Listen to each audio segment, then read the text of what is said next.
Education এবং food ডিপার্টমেন্টে private Rahman,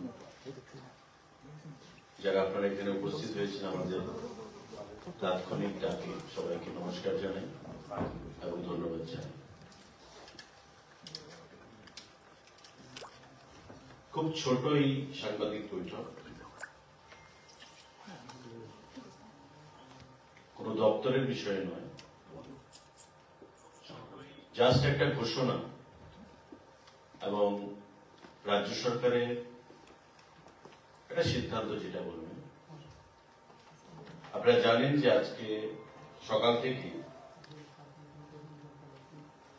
একটা রাজনৈতিক দলের ছাত্র সংগঠনের ডাকে বন্ধ চলছে এবং তাদের যে দাবি, যে কোনো একটা ভাষাকে নিয়ে, একটা হরফকে নিয়ে আগামী দিনে ছাত্রছাত্রীদের ভবিষ্যতের কথা চিন্তা করে সেই হরফে যাতে পরীক্ষায় তারা প্রদান করতে পারে, সে দাবি নিয়ে তারা এই বন্ধ রেখেছে। দেখুন, বন্ধ যে কোনো রাজনৈতিক দল রাখতে পারে, গণতান্ত্রিক পদ্ধতিতে অধিকার রয়েছে, কিন্তু বন্ধ ইজ নট এ সলিউশন। এবং রাজ্য সরকার, রাজ্যের ক্যাবিনেটের মুখপাত্র হিসেবে আমাকে যেটা বলা হয়েছে সেটাই আপনি আপনাদের মাধ্যমে আহ্বান জানাবেন। তাদের যেটা দাবি যে রোমান হরফে তারা পরীক্ষা প্রদান করবে, এই রোমান হরফ বিগত দিনেও ত্রিপুরা রাজ্যে টিবিএসসিতে বিশেষ করে বোর্ড পরীক্ষায় আমরা দেখতে পেয়েছি 2% নিচে ছাত্রছাত্রীরা সেখানে পরীক্ষায় বসেছে। তাই স্ট্যাটাস যেভাবে চলছে, আমাদের যেটা সিদ্ধান্ত সেভাবেই চলবে। সিবিএসসির কথা আমরা জানি না, কারণ সিবিএসসি এবার থেকে নতুন করে সে পরীক্ষা হচ্ছে।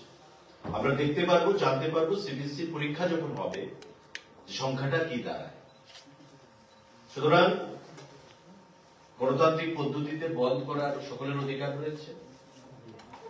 আমরা আহ্বান জানাবো সরকারের পক্ষ থেকে যে বন্ধকে উইথড্র করুন, প্রত্যাহার করুন, কারণ ইতিমধ্যে সকাল থেকে ট্রেন বন্ধ রয়েছে বিভিন্ন জায়গায়। শহরে তার প্রভাব না থাকলেও গ্রামে গঞ্জে সাধারণ খেটে খাওয়া মানুষের সেখানে অসুবিধার মধ্যে পড়তে হচ্ছে। তো সেই জিনিসটা কাম্য নয়। এটা রাজনৈতিক দল হিসাবে বা সংগঠন হিসাবে প্রত্যেকের যেমন অধিকার রয়েছে বন্ধ রাখা, ঠিক তেমনি মানুষের অভাব অভিযোগ, মানুষের সুবিধা অসুবিধা, সেই কথাটাও কিন্তু আমাদের ভাবতে হবে। একটা দায়িত্ববান রেসপন্সিবল পলিটিক্যাল দল হিসাবে, সংগঠন হিসাবে আমরা আহ্বান জানাবো, let the strike be called off. যেভাবে চলছে স্ট্যাটাস কো সেটা মেনটেন হবে। যেভাবে চলছে দুভাবেই পরীক্ষা দেওয়ার সেখানে প্রভিশন রয়েছে, রোমানেও রয়েছে এবং বাংলাতেও রয়েছে, সেভাবে পরীক্ষা হবে। এবং বিধানসভায় বিগত অধিবেশনে বা তার আগের বাজেট সেশনে এই ইস্যুটা নিয়ে মাননীয় মুখ্যমন্ত্রীর দৃষ্টি আকর্ষণ করা হয়েছিল এবং বিভিন্ন অ্যাঙ্গেল থেকে মাননীয় মুখ্যমন্ত্রীর কাছে এই বিষয়টা নিয়ে তার দৃষ্টি আকর্ষণ করা হয়।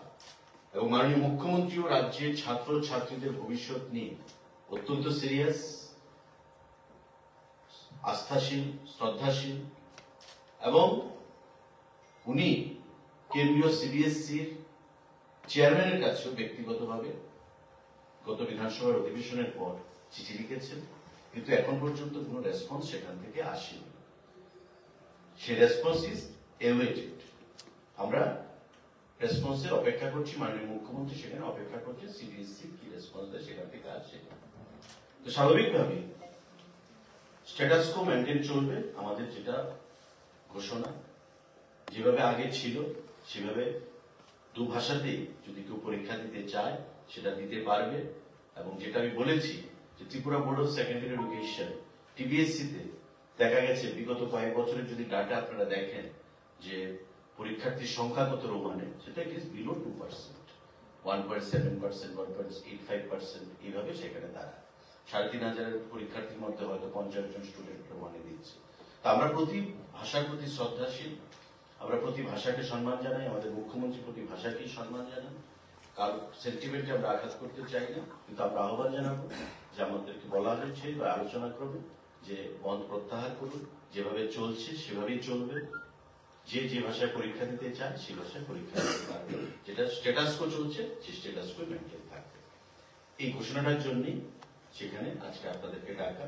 আপনাদের বহুল প্রচারিত বৈদ্যুতিক মাধ্যম এবং সংবাদপত্রের মাধ্যমে আপনারা রাজ্যবাসীকে সেটা অবগত করবেন, এবং আমরা এখান থেকে মহাকরণ থেকে যারা বন ডেকেছেন সেই রাজনৈতিক দল বা ছাত্র সংগঠনকে আহ্বান জানাবো, let the ban on the strike be called off, status quo will be maintained.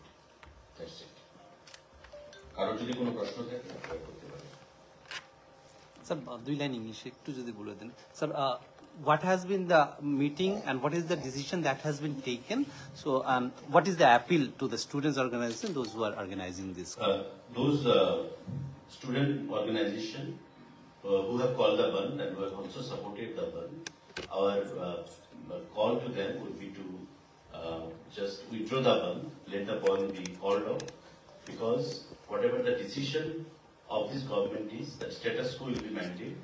The students in the recent past we have seen very much eager to solve this issue, and in the last 2 sessions of our assembly, the matter was discussed, and from various quarters also the matter was taken up with the Honorable Chief Minister, and he has subsequently written a letter to the chairman of CBSE, but the response is still awaited. So keeping everything in view, our